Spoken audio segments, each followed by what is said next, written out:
Hi, everyone, and welcome to this episode of Ask a Death Doula. Today, we have Ron Damico, and I am going to have a great conversation with him. So Ron has been supporting people in the field of holistic health for more than 20 years and has provided spiritual and life guidance to thousands of people around the world. Ron's passion is to facilitate awakening for those who wish to achieve and evolve and expand and achieve, I guess, right? And energize their health and change their lives at a core level. I could go on and on about your bio, but I want to jump in and talk to you. Many people who follow Ask a Death Doula know that we talk about end of life because I am a former hospice nurse and oncology nurse, but I also will start out by saying that when we talk about end of life, we're talking about life. They're not exclusive of one another. And that end of life can teach us everything about how to live if we would just pay attention and listen. So Ron, welcome. I'm so glad to have this conversation with you. Thank you so much for having me. I've been looking forward to this from the moment you reached out. So thank you. Yay. Yeah. So you popped up on my feed. I was telling you, and I don't think at all, like I do, obviously I do think, but I follow, I don't want anyone to misread what I just said there. But I have to tell you, and I tell the story a lot, is that when I became a hospice nurse, there was a calling of my heart. And I was a nurse. I had no end of life experience. And I kept hearing, go to hospice. And I was like, why am I hearing that? I have no end of life experience. It makes no sense. And I finally followed it because every time I thought about being a hospice nurse, I felt this connection in something that I had never felt before. And the very first day that I went out with hospice patients, I said, I am in the exact place I'm supposed to be in my life. And I said, that's how this works. And when I mean that, that's how this bigger picture. So when you popped on my feed and I listened to, you had some beautiful couple minute tutorials, I was like, I mean, sometimes I do things even before I was emailing and saying, would you like to be a guest? Because this is more of what we need in the world. We need this education and conversation. And I feel like we're at that place, and I think you could agree, where there is a big calling of a shift, where people are being asked to grow. I mean, there's a facilitated energy that's out here to grow, but also asked to really, and I think people really want to know more. What is this life's journey about? How can I make it the most? And how can I contribute on a bigger, on part of the whole? So let's start out with this question, Ron. How did you start on this path of being a healer and intuitive and holistic? Where did that show up? The journey began when a friend of mine gave me Dan Millman's Way of the Peaceful Warrior.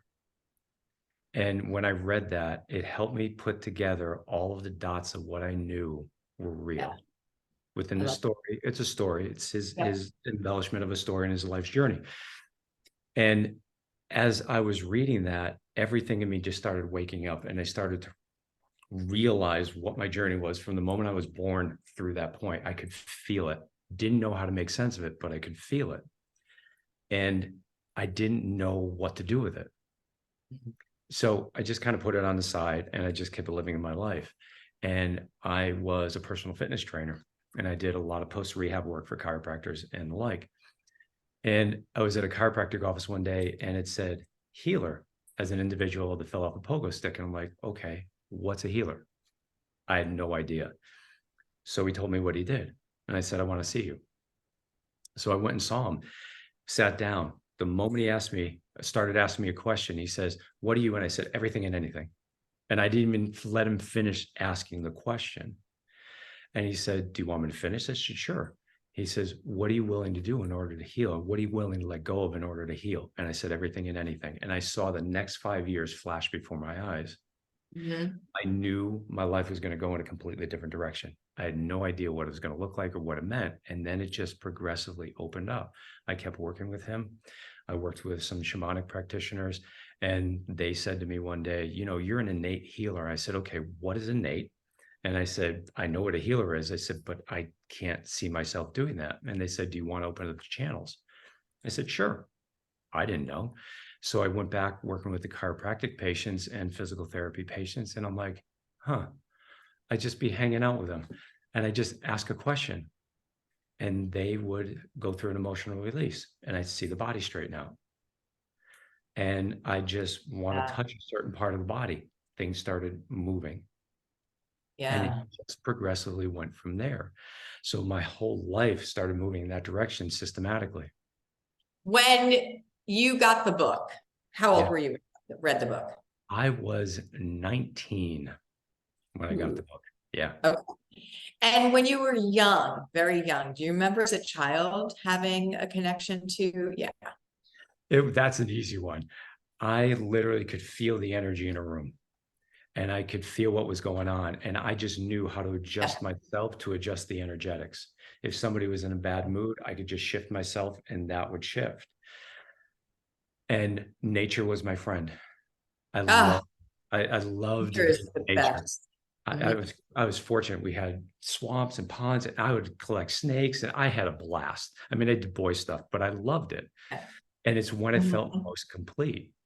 I never really made sense of people. They didn't make sense to me, Yeah.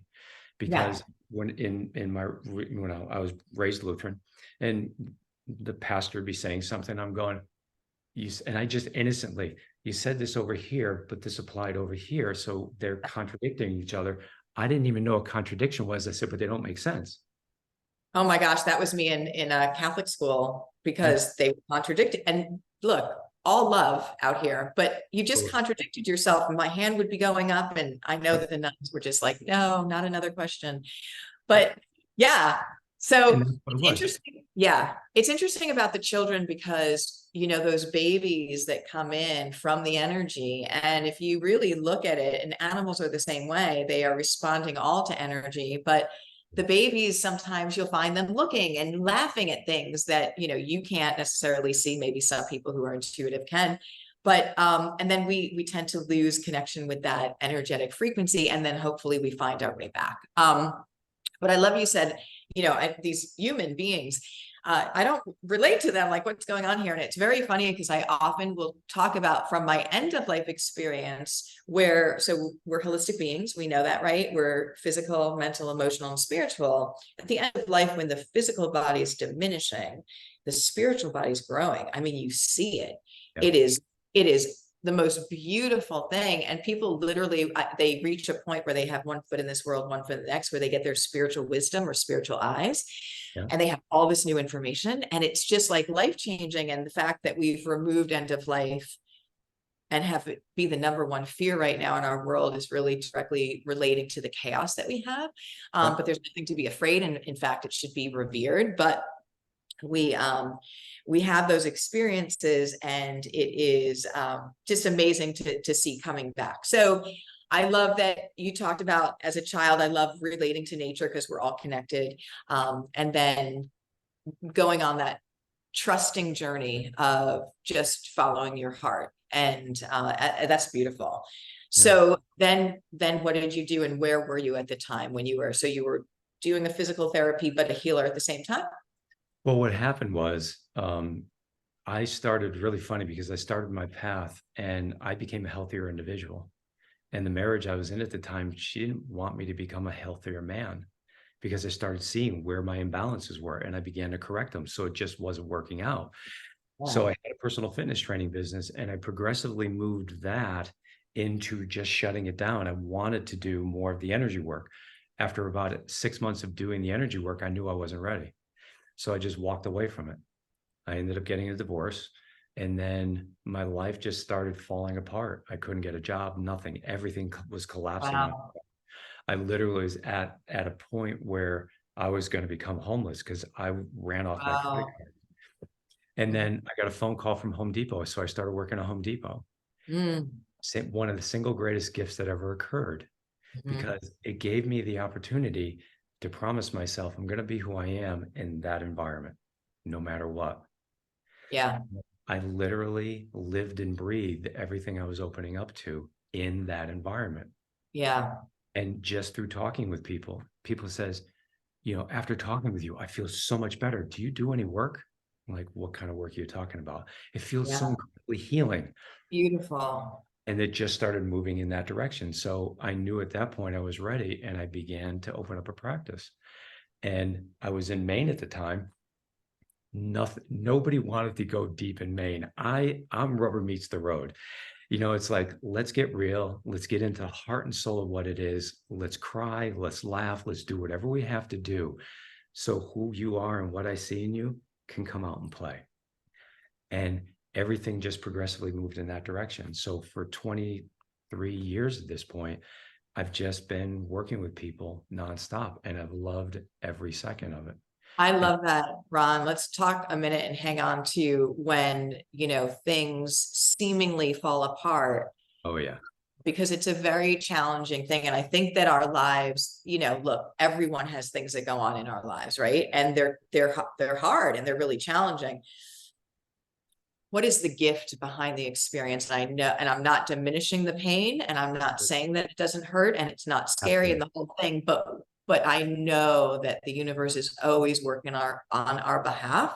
And so if you can just trust, if you can just hold on, what is the gift there? And we know that things need to fall apart so that the rebuild can be there. So I just want people to have faith and hold on, that if things are moving in a direction that doesn't seem like it's in your favor, just hang on and have faith, because it could be leveling you up, and it is, I believe this, to what your purpose and what you're supposed to be doing. Not saying it's not challenging and painful, because it is, but it's beautiful. But that's beautiful. So I love that.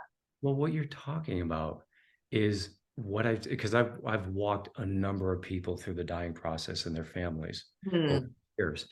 And I've grown to realize that if we can recognize that we are beings of momentary creation, we are a series of moments expressing itself. We have a life that is a moment. We have the collective life that is a moment.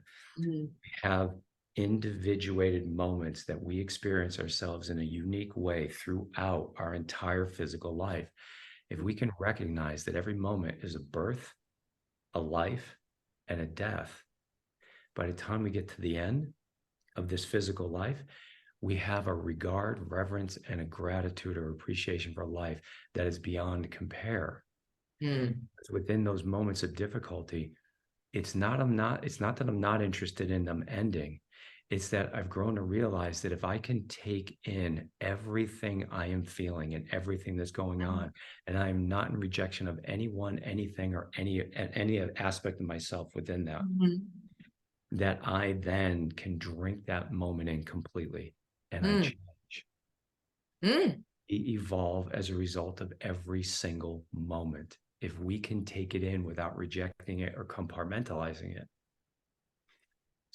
Go ahead. So maybe often a lot of our teachings and doula givers and the platform is all about really not judging one another, meeting each other exactly where we are. We're all on our journey. And I know there's people that are struggling, and I know people are not showing up as their highest self, and that's perfectly where they're supposed to be. Not judging them. We don't condone bad behavior, obviously, but we have to know that we're all on this journey together. And when you share that, the non-judgment and showing up and taking. So what if we could meet up these moments in our lives that are seemingly like, what's happening? Asking, what's the gift here? What is this wanting to reveal to me, right? And to show me, because I will say to people that I've seen, and I believe that a level of growth is sometimes directly related to the level of hardship or pain that people go through and can go through it to get to that other side. Is how we do it now. I feel that we're moving beyond that need to go through that type of pain. Yeah. What I have found is one simple thing. Can you accept yourself in all that you feel in that moment? Can you honor that what you are experiencing is a gift? You may not see it right now, but can you accept that this is what is? Yes. And if somebody can breathe in that moment, their heart begins to open. And then people say, my heart is breaking. No, your heart is breaking open so more of your love can come out and you can receive more love.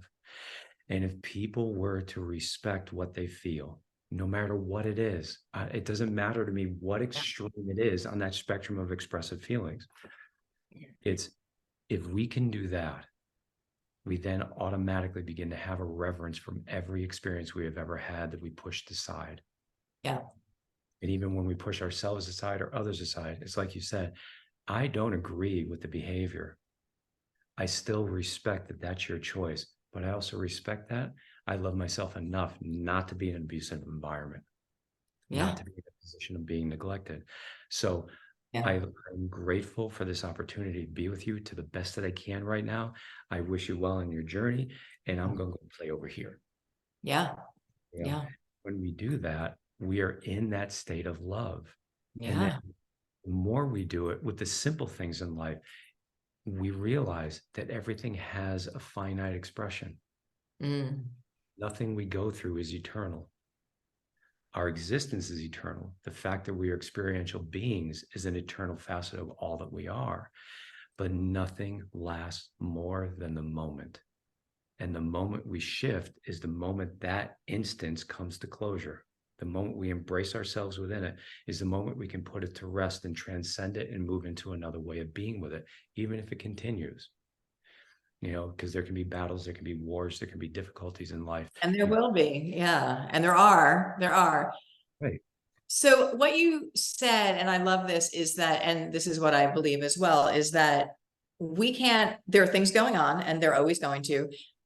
What we are in control of is changing our perspective to it and changing the energetic attachment. And you can do that within seconds. Absolutely. So when you said the pain and the suffering going through something, right? So if I choose to look at this circumstance, and again, I'm not diminishing, and there's no right or wrong here for anyone. However, if I choose to say, okay, this whole thing is happening, I'm going to look at it like I'm going to put my trust and my heart and expand and say, I'm going to be open to what the gift is here. I have now released suffering and pain attached to that, and that block that just might be full of resentment. And that leads me to the next thing that I want to talk about, is about releasing and letting go, because you had mentioned this earlier here, and this is again for end of life and also just for life.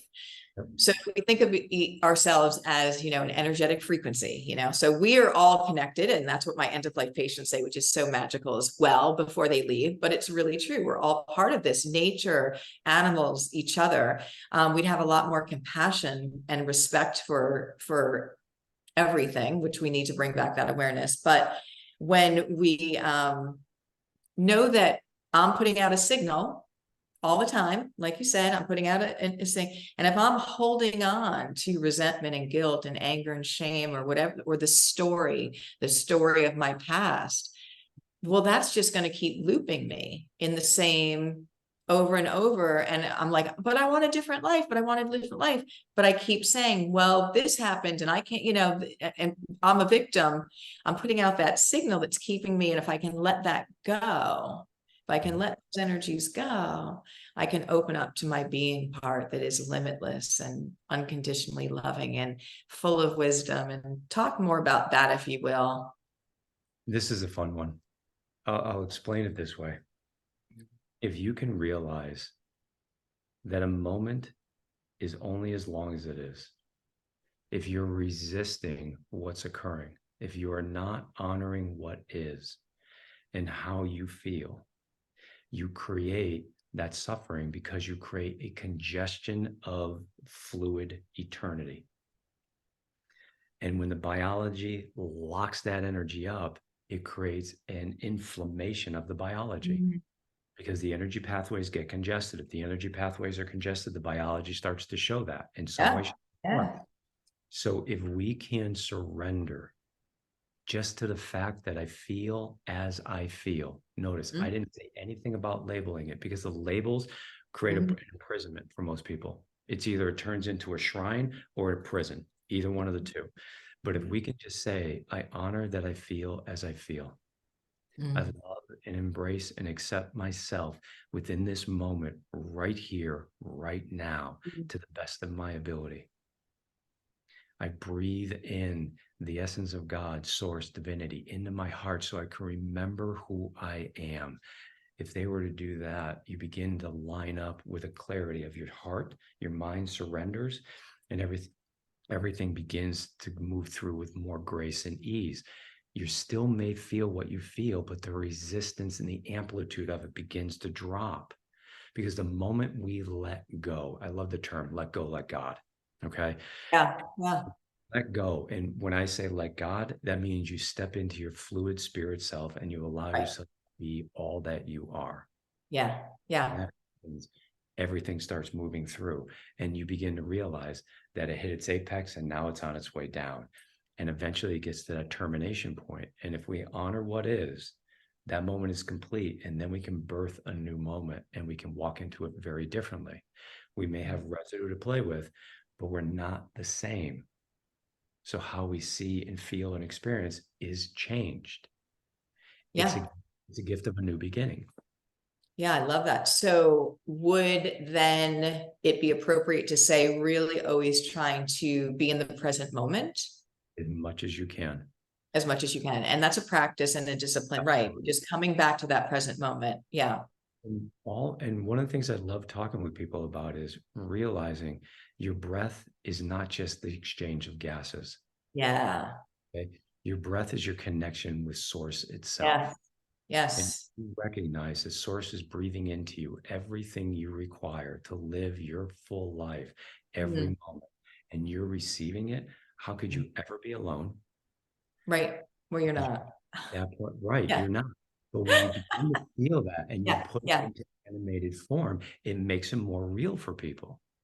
And also just the magnificence of that. Like, and this is like, when I was in nursing school and studying biology, I mean, I would be running home and talking to my family about all of this excitement. I'm like, the body is so amazing. I mean, gluconeogenesis, that you can make glucose out of proteins and different things. And they were just like, oh my gosh, she's like, but it's such a magnificent vehicle and gift that we've been given. And usually we're very hard on it. Negative talk, and look, we're all part of that, but what if we again change the perspective of that? But it really is, the whole thing is really magnificent, which I love. So thank you for highlighting that. And yeah, being in the present moment.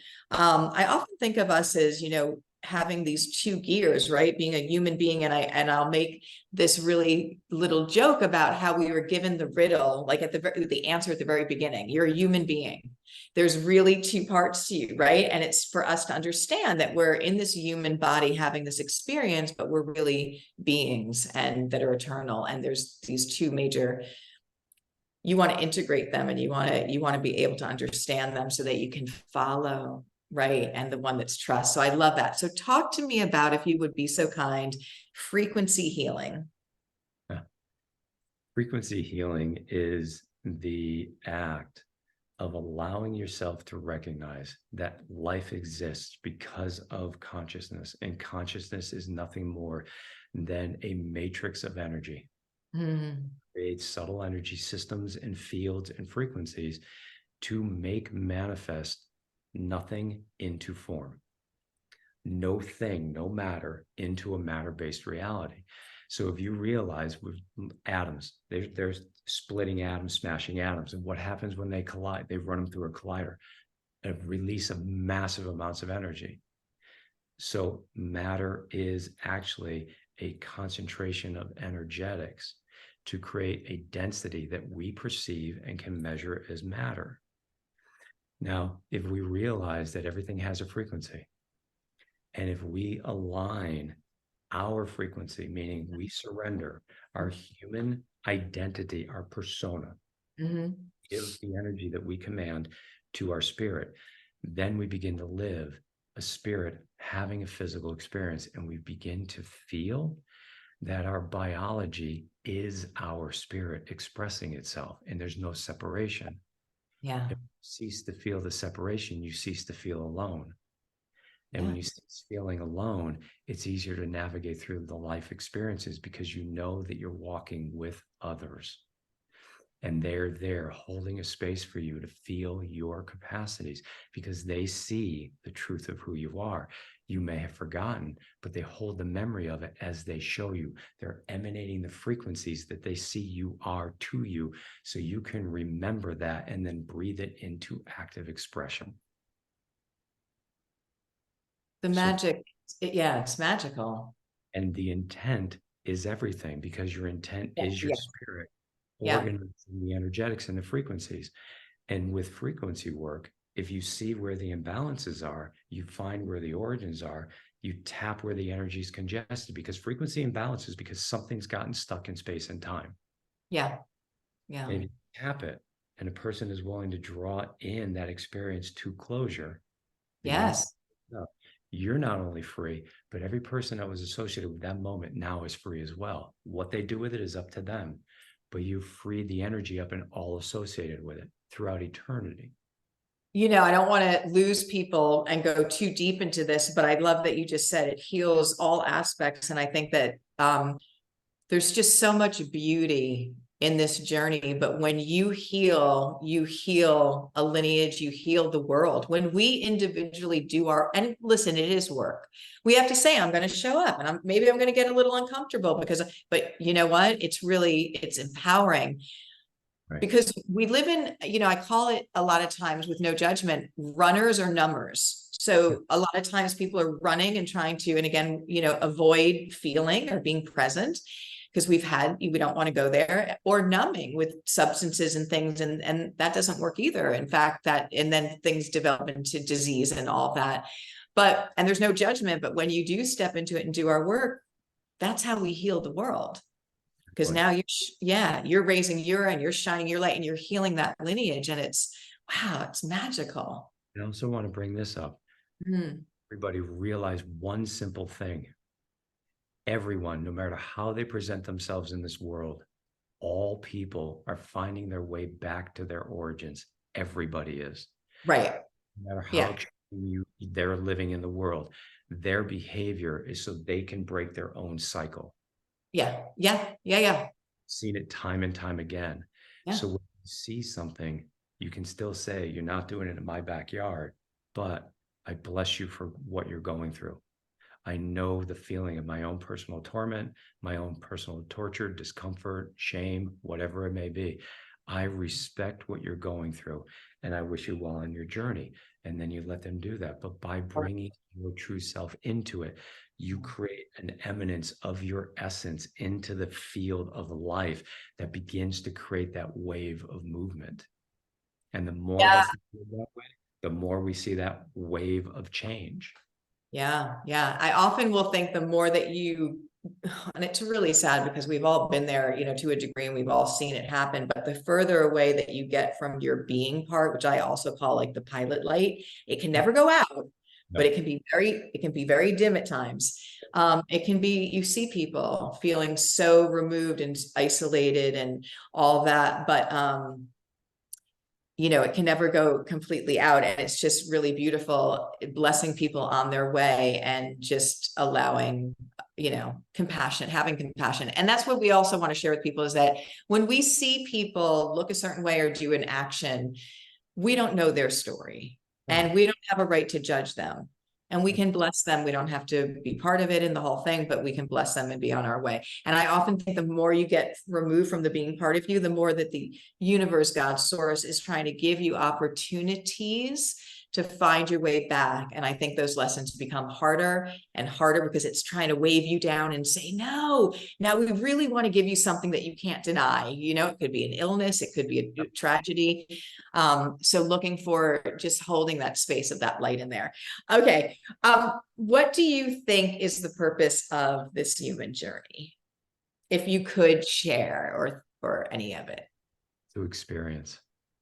Really simple. To experience taking the infinite being and bringing it to a finite experience, and getting clear on how to bring as much of that into this physical form as we can, so we can actually live what we've heard over and over again. So we can live heaven as earth.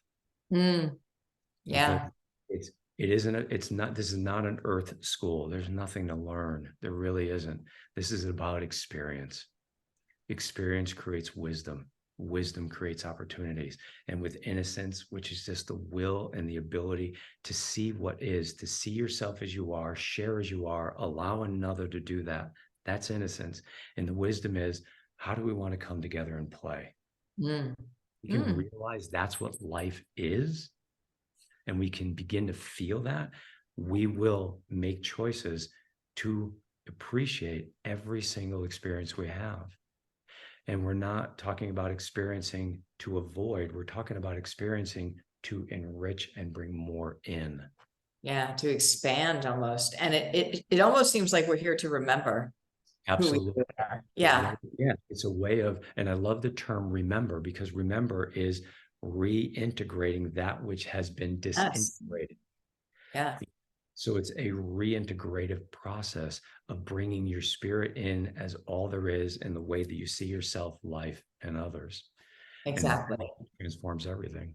I love it. Do you think that there's something energetically happening at this time, or time is really a concept, but at this moment in our human experience, because I see a very rapid shift and growth happening, and I think, could you share your perspective on that?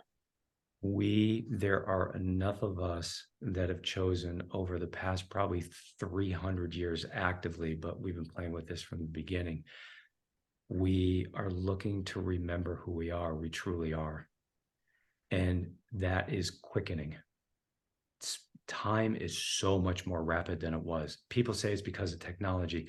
Technology is because we've opened up to be able to take what we are and bring it in physical form more cleanly. That's the only reason we have technology the way we do, because there is nothing we create technologically that isn't who we are.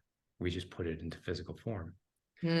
Because that rate of expression is increasing, and because there are so many more people that want to know what life is from the heart and soul of who we are, that we are literally shifting the matrix of this social platform to move in that direction. All conflicts that are occurring right now are to break the cycle of the old survival. Yeah. We've been thriving. We have shifted from, people are tired of surviving. They are done. That whole paradigm is closing down as this new paradigm of, what is it like to thrive? And what is it like to realize that if I thrive, others are going to thrive. And if they thrive, that helps me thrive. And if I thrive, it helps them thrive. So the better I do, the better they do. The better it gets, the better it gets. The more love there is, the more love there is. So that's the dynamic that we're in. And it doesn't matter to me what I see out here. I always see that it is helping shift things, because it's bringing people into their truth and helping them process through what they're carrying. I agree. It's like letting go of the ego. Exactly. You know? Yeah. And trusting. And I think that you're right. People are just like, this isn't working. We've been running this show with ego look, how's it working out for everybody? Not very good, right? And then if we go into our hearts and just allow that, all of a sudden, like you said, healing and more love and more abundance and all of it for everybody, including the planet, the animals, the whole thing. It's a win across the board. Well, the beauty of it is, as we step into who we are, the metrics and the matrix of the globe changes, and it can change that fast. Yeah. Lay the platform for this world. Yeah. And people realize, when enough of us get together with that clarity of intent, the world will itself. Yeah. So it's wonderful, because have you heard of downward causation? It says if you change that 1% at the top, it changes all. And that's really true. And again, just want to reiterate what you just said. When we heal the world, and it's through intention, because this is all about free will and a choice. So if I'm going to choose to just not even do, but to be love, not to do something, but I choose love. If I just set that intention that I'm just going to be in my heart and let my heart dictate, we've just changed the whole matrix. Exactly. Exactly. So Exactly. great, Ron. I love it. We could go on for hours. How can people find out more about you and your classes and the wonderful work you're doing? You can find me on Instagram. It's Ron_Damico. Or you can find me on the internet, and it's Ron Damico. Yeah, Ron-Damico, DAMICO.com. That's my website. That's the easiest way to get in touch with me. And it's a beautiful website. I love it. I'm going to put those links down below. So if you didn't catch that, we got them right down below. Ron, I want to thank you so much for the work that you're doing, and for just the vibration you're holding in the world. And thank you for being a guest on our show. I know that you brought a lot that people can heal from, can learn from, can be inspired by, and that's what we're here to do. So thank you so very much. You're welcome. And thank you for everything you're doing, because the essence of what you're doing is providing people with the opportunity to appreciate the entire life cycle. And in that, we change the world. So Thank you so very much.